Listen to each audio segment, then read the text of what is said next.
Pessoal, boa tarde, bem-vindos. Você que está na sua casa nos acompanhando, eu gostaria de dar um aviso. Se você mora aqui em Pouso Alegre, quiser participar presencialmente dos nossos estudos e palestras, as reuniões já estão permitido público.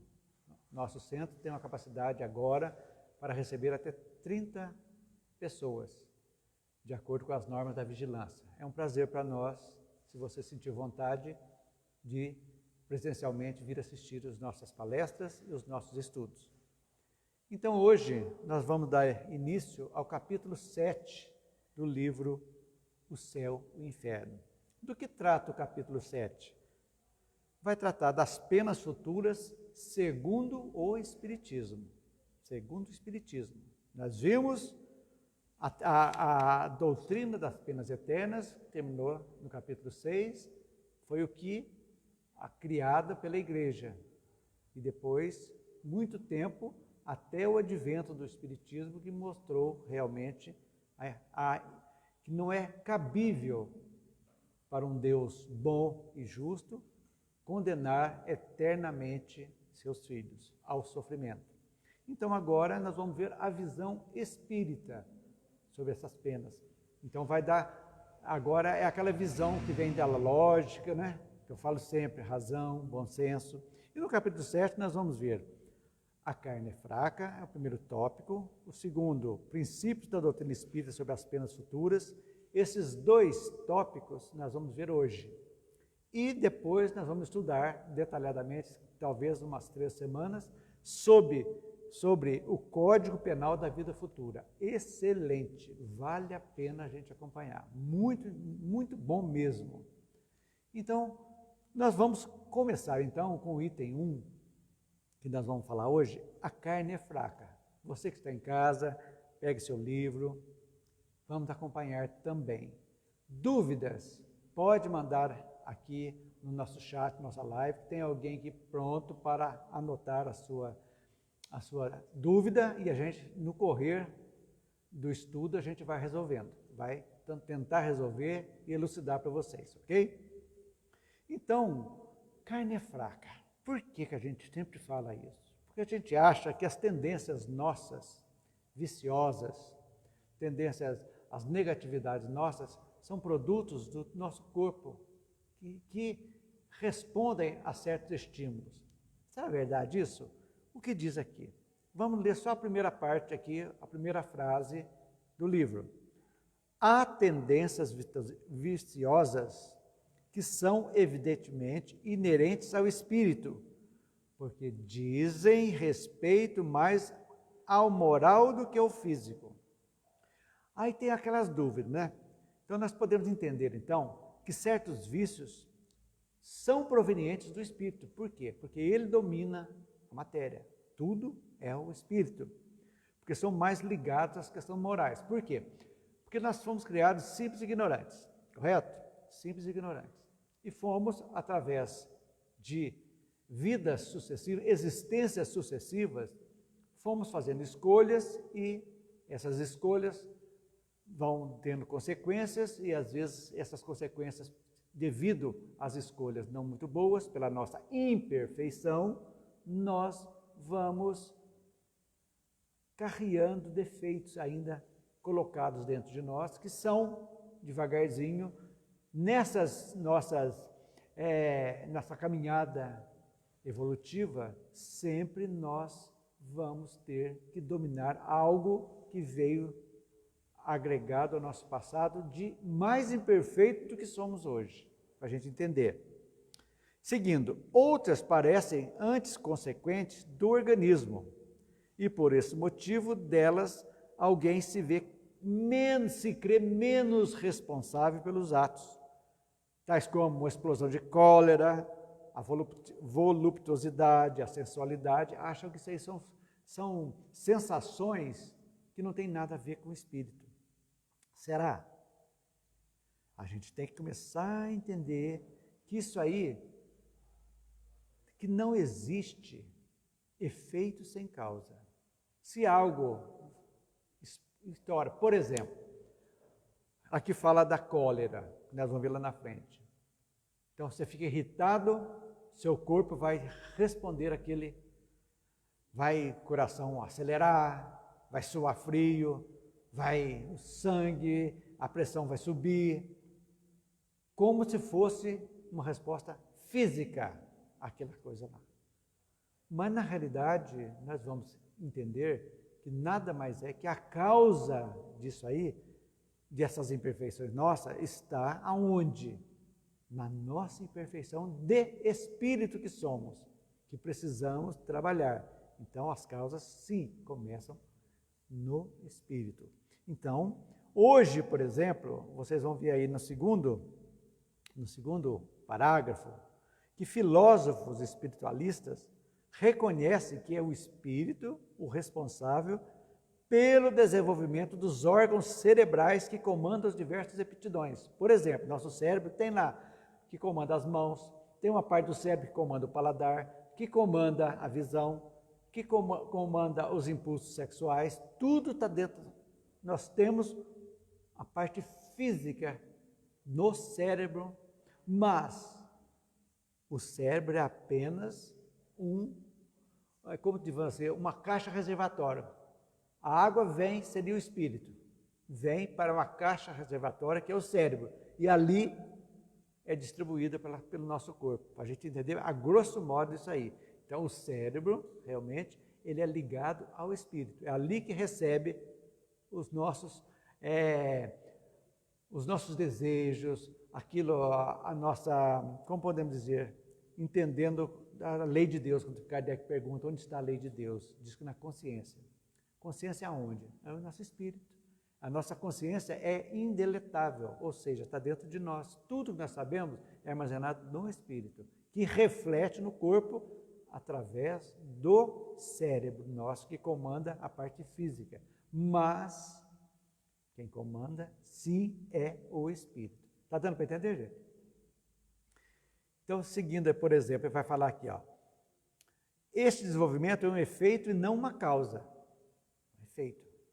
A cólera, a raiva, a sensualidade, o desejo, a fome, são efeitos a causa está no espírito. Por exemplo, Kardec cita o exemplo do músico aqui. Um homem não é músico porque tem aptidão pela música, física pela música. Não.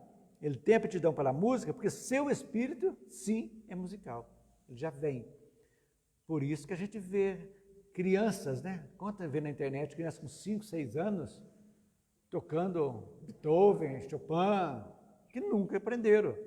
Então, são reminiscências que estão no espírito. Então, aí para a gente notar, para esses materialistas que acham que tudo é da carne, os prazeres da carne não são excusáveis, são normais, não são regrados, lê do engano. Porque tem regras. Tudo aquilo que foge das leis de Deus, que fere os princípios da lei de Deus, nós estamos adquirindo débitos que iremos ter que saldar um dia. Então, por momentos fugazes, às vezes, de uma cólera que você mata alguém, aquele impulso, ou você faz algo que não totalmente em desacordo, vai trazer consequências, gerar que o espírito é a causa e o efeito se faz no corpo. Então, para tirar, você vai usar a mão no revólver, que vai levantar e vai tirar e matar alguém. Mas o desejo, aonde que está comandando? O cérebro, sim, está mandando aquilo ali apertar o gatilho. Mas quem está mandando essa ordem para o cérebro? São o espírito. Então, aí que entra a vontade, entra a vigilância nas nossas vidas. É isso que a doutrina ensina para a gente. A gente tem que aprender realmente que somos espírito, que o corpo é o instrumento do espírito. Ok? Então, se existe a ação do espírito sobre o cérebro, outras partes também estão sujeitas à mesma ação do espírito, certo? Vamos ver. Se a atividade do espírito reage sobre o cérebro, deve reagir igualmente sobre outras partes do organismo, é óbvio. O espírito é assim, o artífice do seu próprio corpo, que conforma, por assim dizer, a fim de apropriá-lo às suas necessidades e à manifestação das suas tendências e suposto. A perfeição do corpo das raças avançadas não seria produto de criações distintas. Por quê? Ainda parece que vocês não entendem muito aqui. Eu também não entendi muito aqui no começo, para a gente estudar. Raças avançadas, o que é isso aí? Vamos entender. O que é a evolução dos mundos mais adiantados? Presume-se que nos mundos mais adiantados, as raças também, o que são o mundo? Não são as pessoas, os espíritos? São mais adiantados. Aonde tem pessoas mais perfeitas, o erro é menor, concorda? Porque já tem noção daquilo. Então, quando é imperfeito, como nós, o mundo de expiação e provas, que é um mundo imperfeito, ainda somos imperfeitos. Então, aqui fala que esse erro que nós temos de colocar o corpo como sendo o artífice de tudo, na realidade vai acabar quando nós evoluirmos. Quando a gente for chegando, deixando o mundo de expiação e provas, adentrando o mundo de regeneração, isso aí já vai devagarzinho melhorando. Então, isso aqui não seria o produto de criações distintas, não. São a mesma criação. Deus não criou eles avançados, que ele está dizendo aqui. Sim, sim, mais evoluídos. A tendência é essa, que nós vamos chegar lá também. Então, Deus não criou pessoas, espíritos avançados, criou todos iguais. Então, cada mundo está no seu estágio, mas foram todos criados nos sei quantos bilhões de planetas, mas todos, o início é o mesmo para todos. E à medida que a gente vai evoluindo, vamos tendo mais trabalho, vamos trabalhando mais, vamos cuidar de outros, vamos ser babás de mundos primitivos. A verdade é essa, a tendência a gente entender. Entendeu? Ok? Então, em uma consequência natural desse princípio, as disposições morais do espírito devem modificar as qualidades do sangue e dar maior ou menor atividade, provocar uma secreção mais ou menos abundante de bilis e outros fluidos. Ou seja, o bilioso, aquela pessoa brava que está aquilo ali, que o corpo responde àquilo ali, é uma ação da vontade do espírito dele. Porque se ele dominasse 1 minuto, por exemplo, aquela raiva de uma briga, você vai tirar um revólver para matar alguém em uma discussão estéril, boba. Mas se tiver 1 segundo e falar, o que eu estou fazendo? Automaticamente desliga-se a torneira que está ligando o espírito, aquilo ali, e a secreção biliar, os suores, aquilo ali, imediatamente vão refluir no corpo físico. Então, o direito fala que a pessoa faz o crime na violenta emoção. Mas a violenta emoção é do corpo? A emoção, as emoções, os sentimentos nascem onde? São inerentes do espírito. Então, isso que é interessante a gente entender. Então, seria correto afirmar que o corpo da gente, sendo matéria, ele não tem vontade nenhuma, a não ser as fisiológicas? Sim. Agora, você falou a parte exatamente, o corpo não tem vontade. Tem as funções biológicas, naturais. Então, quando aqui fala, por exemplo, quando você vai chorar, a mensagem, uma tristeza, uma alegria, não é o corpo. O corpo vai sentir o efeito daquela emoção que está sentindo e vai formar as lágrimas. Você vai ler direito aí, ó. Não é a abundância das lágrimas que dá sensibilidade ao espírito, mas a sensibilidade do espírito provoca a secreção abundante de lágrimas. E vocês vão ver lá, virando a página, vocês vão ver. A mesma coisa, quando a pessoa vê uma comida muito boa e sente aquele prazer, a boca enche d'água, é a mesma coisa, é um efeito daquilo ali, do espírito que está passando aquilo, e aí seria uma função só do corpo. Não, mas se você não sentir a vontade, você não vai ter. Mas o corpo, ele tem a necessidade da comida. Lógico. Aí, agora, os excessos, ele faz parte do espírito. Tudo faz parte. Não, tudo. A necessidade, por exemplo, que você tem, o corpo manda um aviso, eu estou com fome, eu preciso. Aí é natural. Mas estou falando aquilo ali, o excesso, a volubilidade, aquela... Ah, sim, sim. Não. Então, seguindo, por exemplo, seguindo essa ordem de ideias, lá virando a folha, lá no terceiro parágrafo, ou mais, na folha seguinte.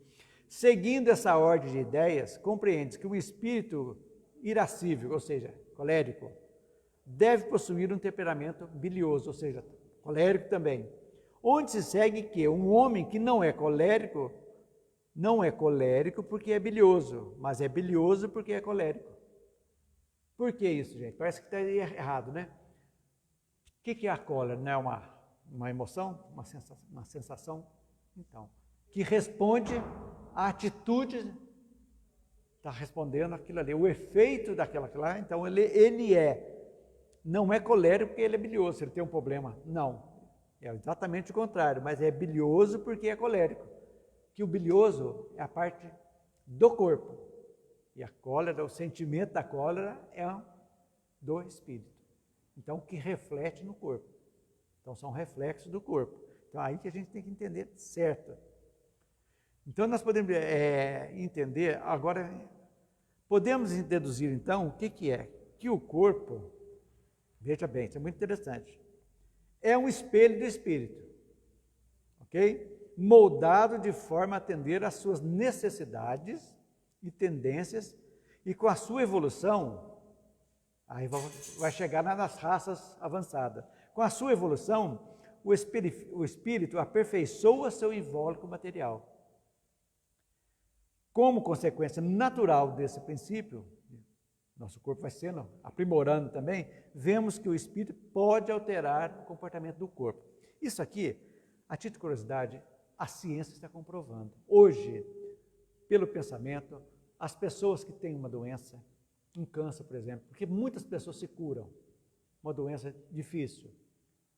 Quando muda o patamar, normalmente, nós vamos ver no final aqui, que Kardec fecha isso aí, ele fala que a medicina ainda precisa avançar mais um pouco, porque ela só trata do efeito.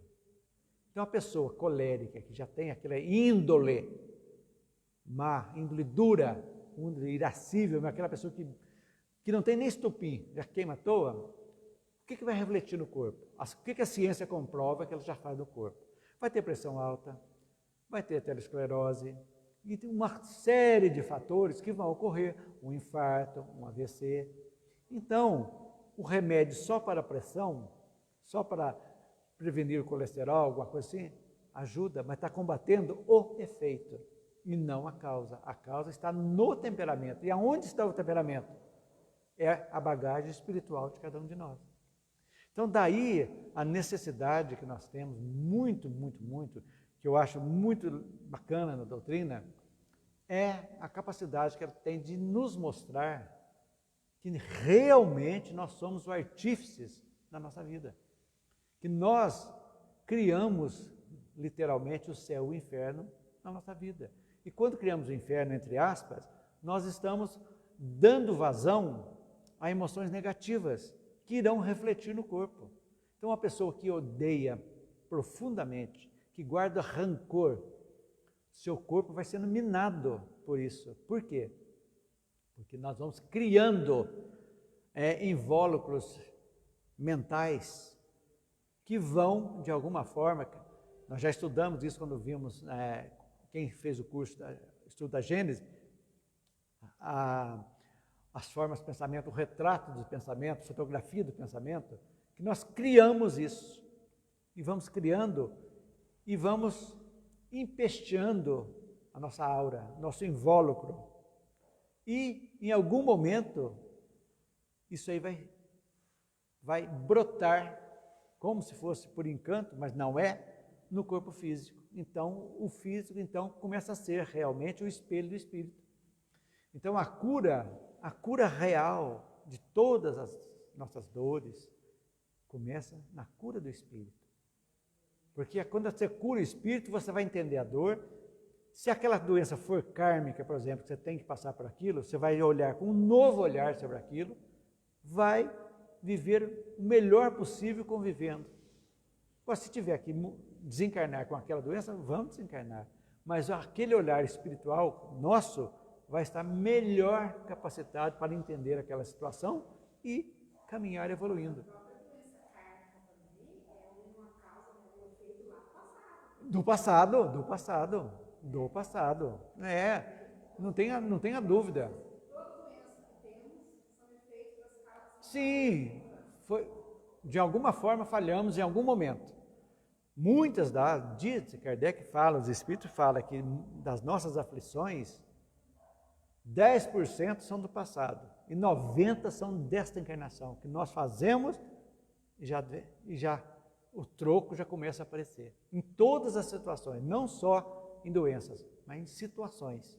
Todas as situações, que 90% foi invigilância nossa. Que nós colocamos o nosso temperamento, a nossa índole, sem freios, né? A moral não adianta, porque ainda nós não estamos com ela pareada com a nossa formação intelectual. A moral ainda está atrás. Quando a gente começa a segurar, a entender isso, nós vamos modificando o nosso modo de agir devagarzinho. É isso que é importante a gente entender. Ok, gente? Agora tem uma coisa muito interessante aqui para a gente ver. Que eu posso até fazer. Deixa eu ver se tem uma perguntinha que eu vi aqui muito legal.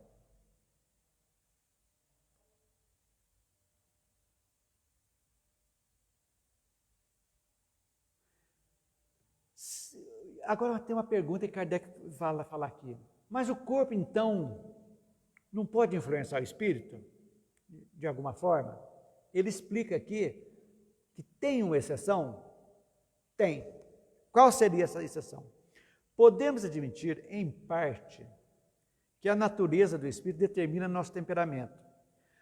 Isso porque, em parte, fatores físicos externos, que não vem da nossa vontade, externo, olha a diferença. Vou dar um exemplo. Por exemplo, você tem uma insolação e desmaia. O corpo não influenciou de alguma forma? Você não estava previsto para isso aí. Por exemplo, o clima, muito frio. São fatores. Fatores externos. Insolação é aquela quase desidratação que a pessoa desmaia, que não tem jeito, que faz. Então, são fatores externos. E os defeitos físicos congênitos? Já vem, exatamente, é um fator que já vem com aquele defeito. Por exemplo, uma suposição. A pessoa nasce com um problema que não controla os esfíncteres, já nasce com aquilo ali.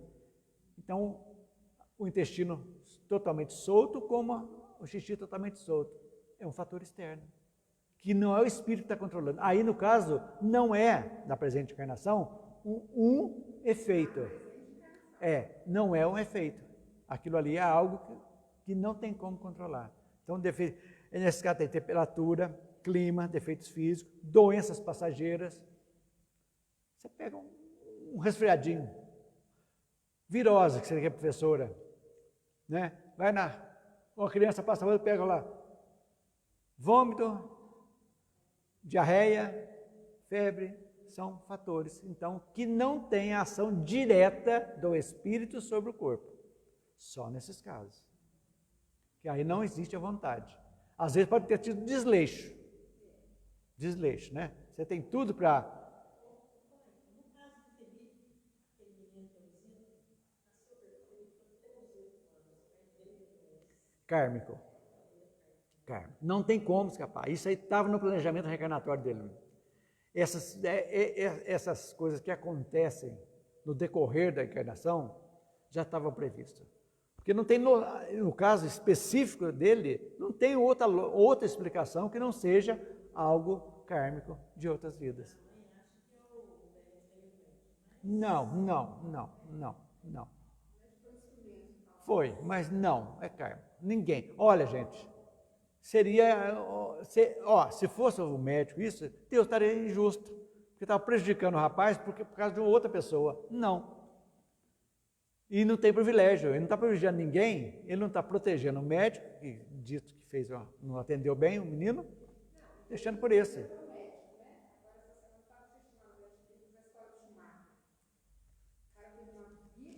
Schumacher, a mesma coisa. Um acidente de esqui, bateu a cabeça, faz 8 anos que está em estado vegetativo. Exatamente, acontece. Então,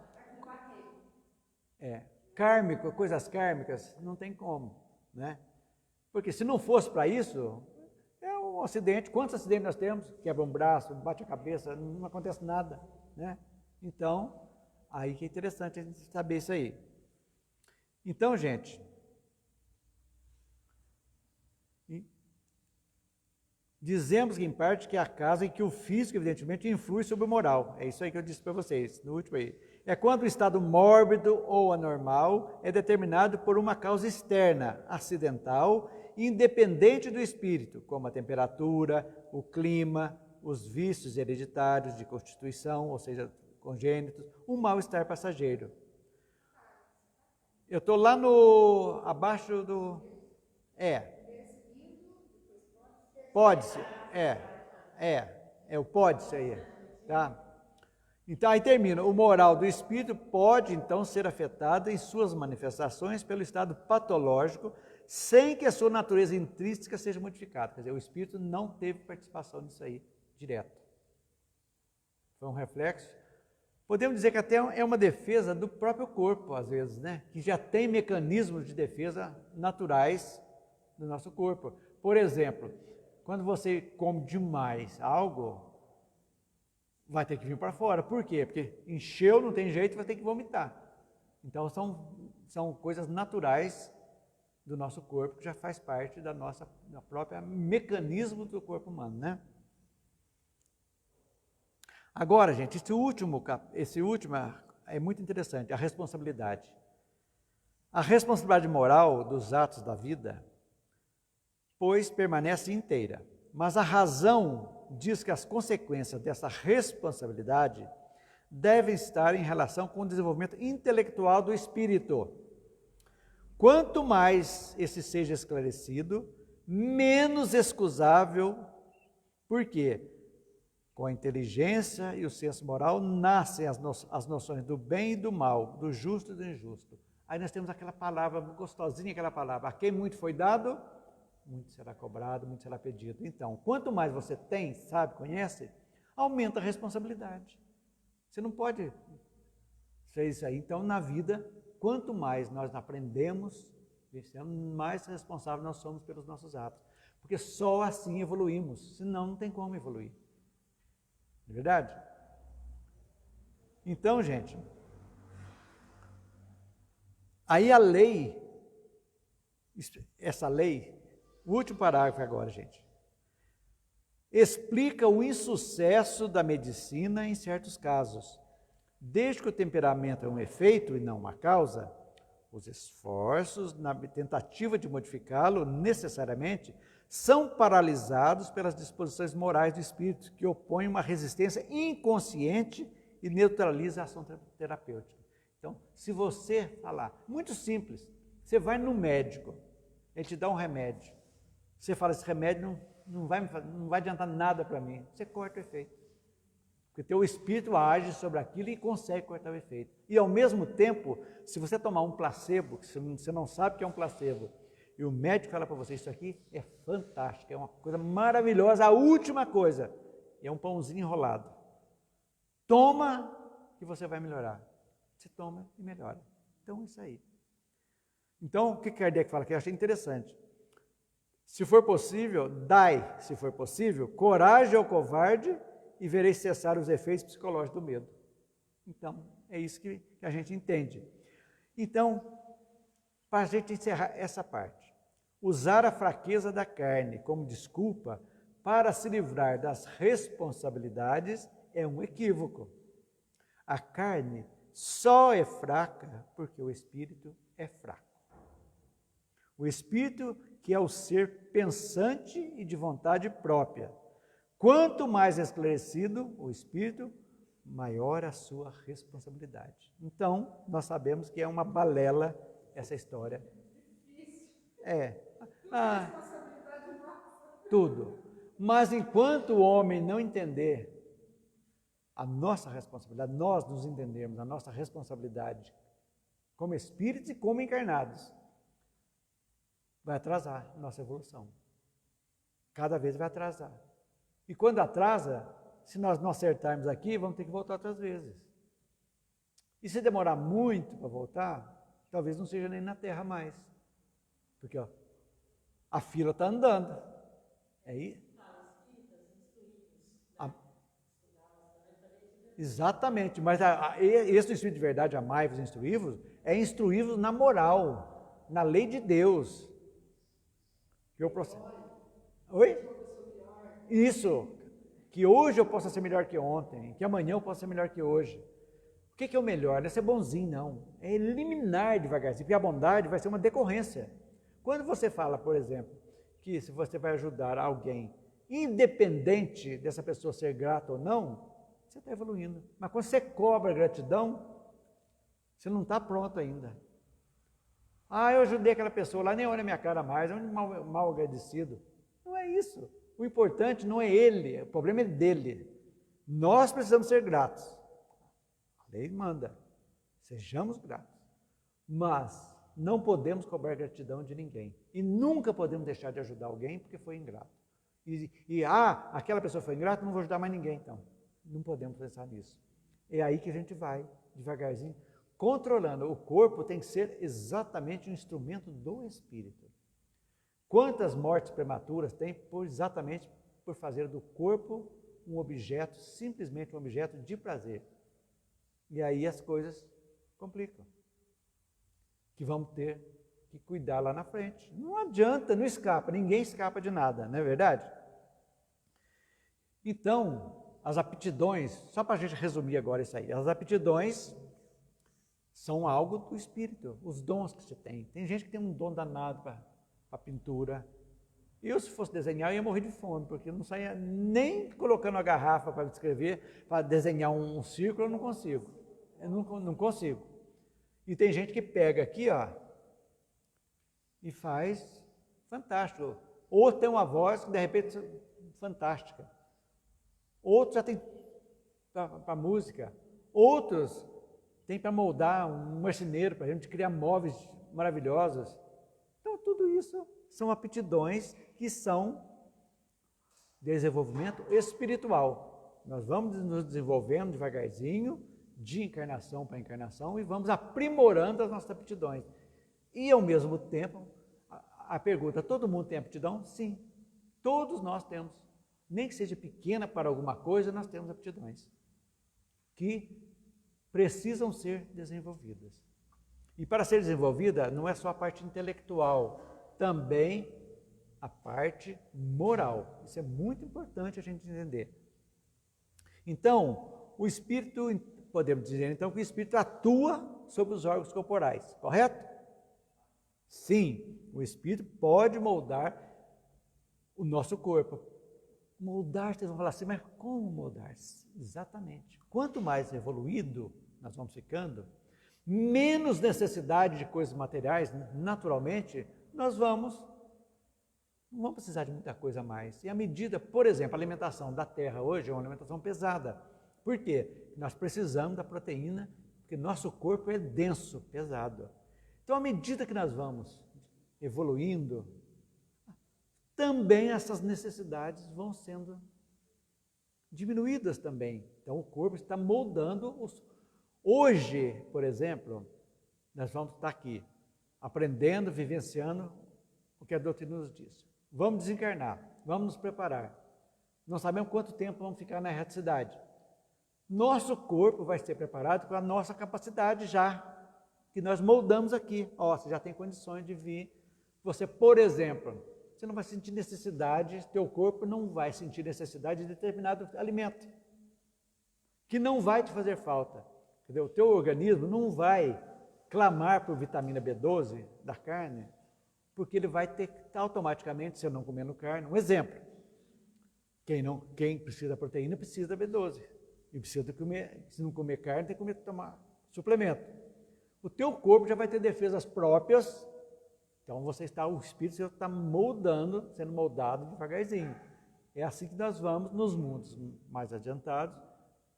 A nossa carcaça é mais etérea, não é tão pesada como agora. Por exemplo, gestação no futuro vai ser menos, não vai precisar 9 meses. A infância não vai precisar mais de 7, 8 anos. Tudo isso vai sendo de acordo com a nossa evolução. Então o espírito vai sendo moldado, os corpos, de acordo com a nossa evolução, podemos dizer assim. Quanto mais evoluídos, nossos corpos serão menos densos e com menos necessidade de alimentos pesados físicos. É uma coisa natural. Então, a perfeição corporal das raças adiantadas, que nós falamos há pouco, é exatamente por quê?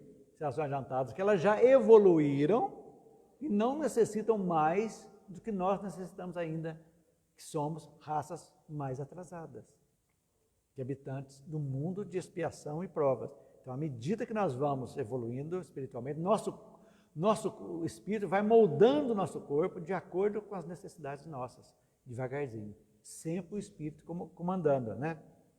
O que mais?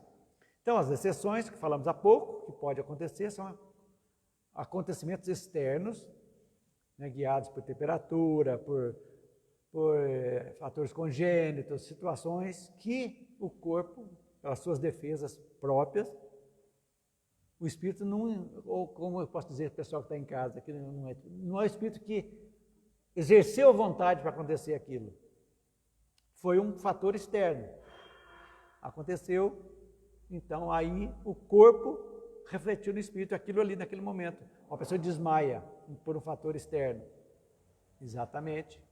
Não foi o espírito que provocou o desmaio, mas foi, por exemplo, um cheiro forte, um incêndio, uma fumaça que penetrou, são coisas externas. Então, resumindo, para a gente encerrar esse item, a interpretação da carne é fraca. Vamos colocar sempre na nossa cabeça isso, que o corpo físico não é responsável pelas atitudes infelizes e pelas quedas morais do espírito. Eu fiz isso, eu traí, eu fiz traição, foi um desejo incontrolável. Não existe isso. O corpo não tem desejo, quem tem desejo é o espírito. Se você doma seu espírito, que seu corpo vai ser domado, é óbvio. Do espírito. Por quê? São a bagagem nossa dura que está vindo de trás, exatamente para ser domada, para ser compreendida. Quanto mais a gente tem aquele negócio que chama a gente para aquilo, mais a gente tem que pegar ele e falar, opa! Exatamente. Aquilo que te chama muito, todos nós temos coisas que nos puxam muito para coisas que não são legais em excesso. É algo para se pensar. Por quê? É isso. E tem desejos incontroláveis das pessoas. Por exemplo, a pessoa a pedofilia, por exemplo, é uma compulsão terrível que vem do outro lado para ser controlada. O estupro, por exemplo, né? Pessoas que têm a ideia, né, que aquilo ali que só dá prazer se for algo violento. Exatamente. Então, isso aí são coisas que precisam ser controladas. Quer dizer, o espírito é responsável pelas qualidades da carne, do corpo. Assim, a carne só é fraca porque o espírito é fraco. O que inverte a questão deixando aquele a responsabilidade de todos os seus atos. Nós não podemos deixar o corpo sendo responsável. Não existe isso. A carne é destituída de pensamento e vontade e não pode prevalecer jamais sobre o espírito, que é o ser pensante e de vontade própria. Deu para entender, gente, essa parte? Então, aqui nós estamos começando a... Por que Kardec colocou isso aí? É muito importante, porque agora, penas futuras segundo o Espiritismo, nós vamos entender por que nós estamos aqui, estamos valorizando, entendendo o nosso corpo físico, como ele é importante para nós, e vamos deixar de responsabilizar o nosso corpo pelas nossas insanidades, como se fosse essa índole fosse do corpo, a índole má fosse do corpo. Não é. Tudo é do Espírito. Tudo isso para dizer que todos esses defeitos nossos, todos essas negatividades, vão acabar um dia. Por quê? Porque vamos evoluir. Então a evolução, o que é a palavra evolução? Presume que é algo que já está uma semente plantada, que só evolui que aquilo já está dentro de nós, pequenininho. É a mesma coisa, um tumorzinho, ele começa num pontinho, correto? Para ele crescer, ele vai evoluir.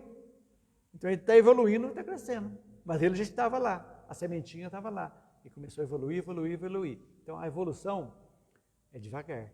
Então começa, está dentro de nós, então nós precisamos entender isso e tirando as penas eternas, que não existe, num ponto pacífico, esse sentido desse estudo nosso é para simplesmente, eu acho, na minha modesta opinião, e quero passar para vocês, é para nós valorizarmos a nossa presente encarnação.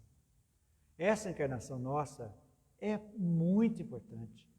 Se nós tivéssemos valorizado as nossas encarnações passadas, de acordo, mas não tínhamos o conhecimento, com certeza, que temos hoje, nós não estaríamos mais em situações tão adversas. Às vezes nem nesse planeta estaríamos mais, já estaríamos para diante.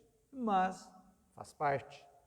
Sempre é tempo, sempre é tempo. Então a gente vai pensar sempre assim, que aproveitando a encarnação, aqui, nós podemos começar realmente a nossa evolução.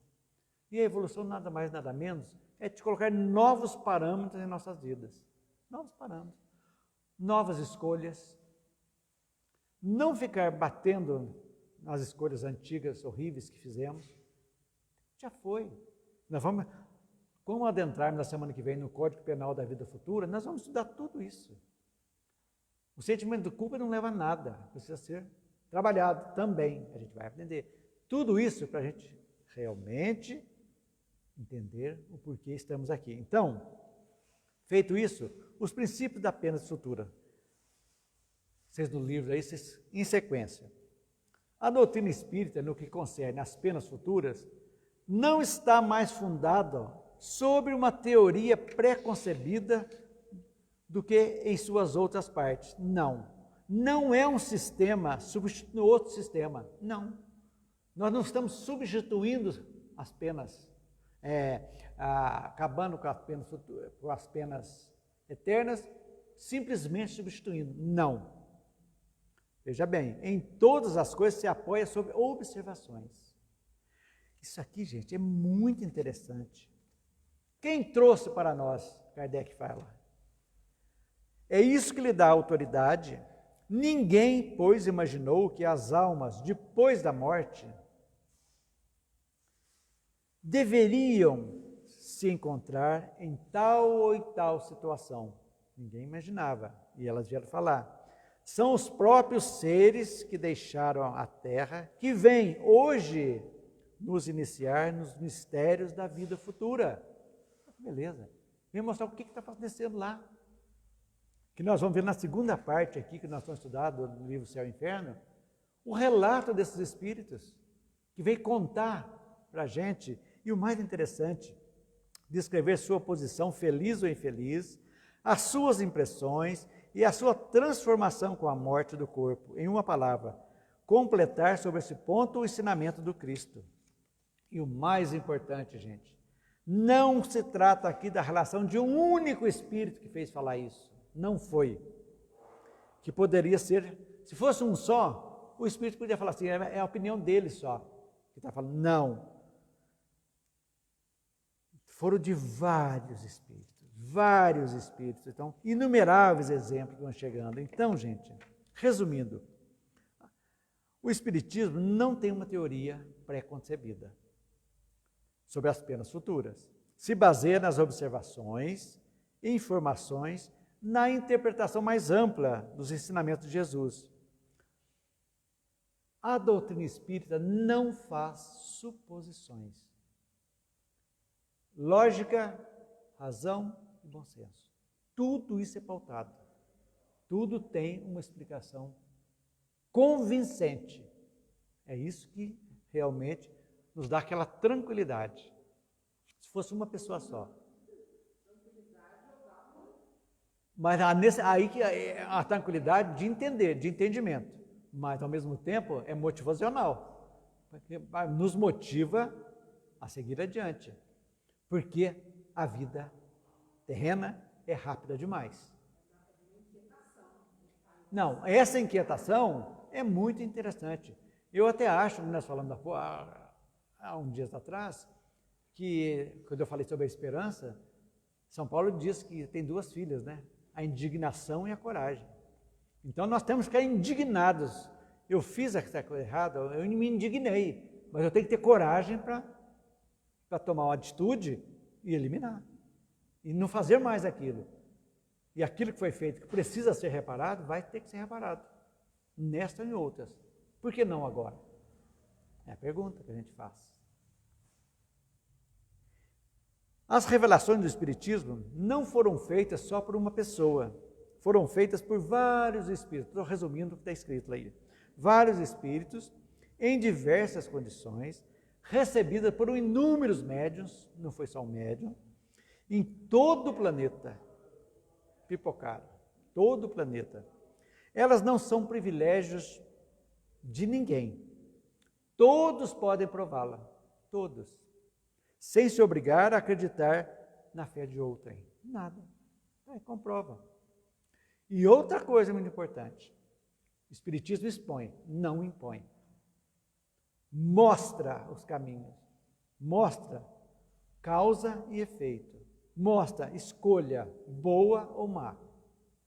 Mostra não o inferno, mas a oportunidade de voltar e refazer. Então, como uma doutrina que traz isso pode ser colocada pelos não conhecimentos, certas religiões, como anticristãs? Fala para mim.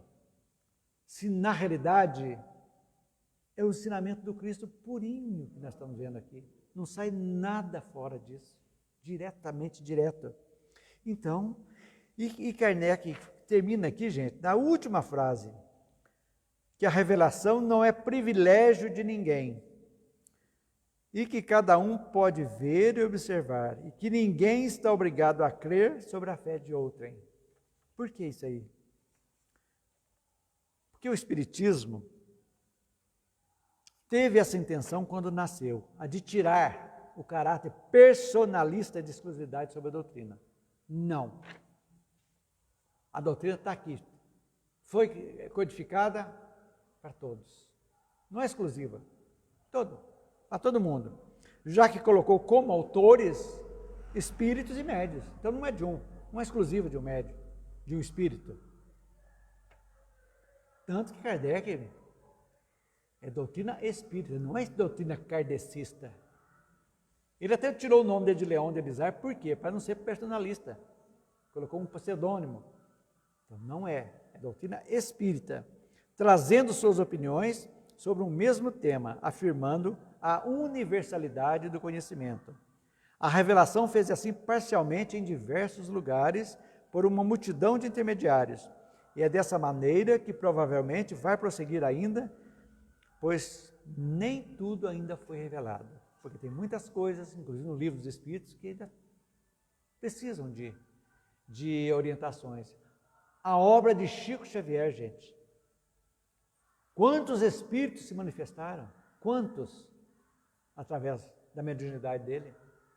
Quantos? Divaldo, Ivone do Amaral Pereira e outros tantos médios que vem trazendo subsídios, não saindo uma linha da doutrina, mas esclarecendo, mostrando aquilo sempre regido pela lógica e pela razão. Isso que é importante a gente pensar. E assim, alguma dúvida, gente?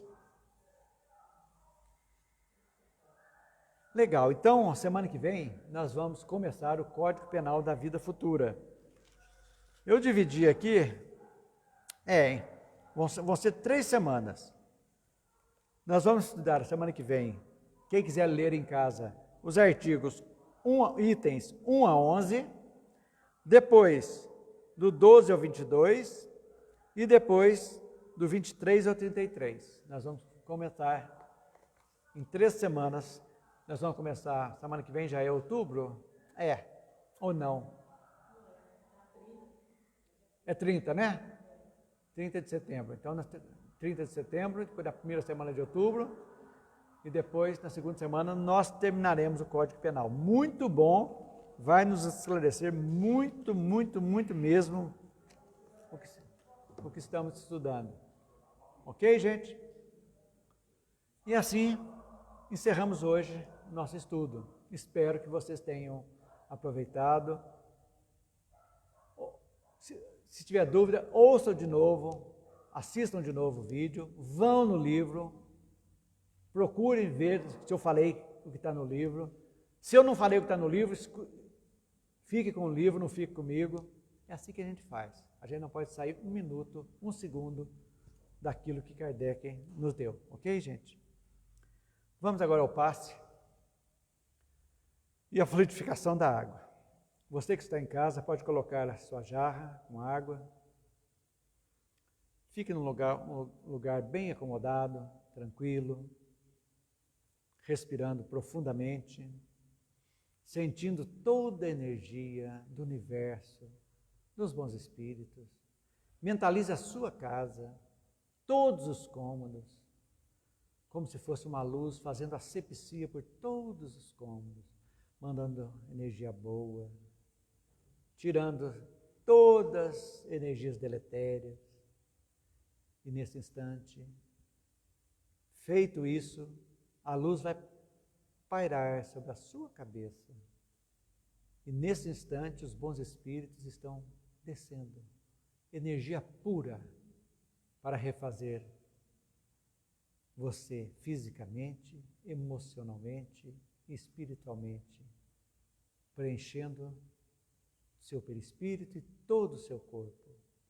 Também nesse instante, as nossas águas estão sendo fluidificadas, estão sendo colocadas nela pela transformação das suas moléculas, todos os medicamentos necessários ao nosso bem-estar físico, emocional e espiritual.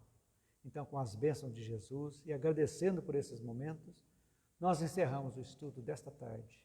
Até semana, se assim Deus o permitir. Uma boa tarde.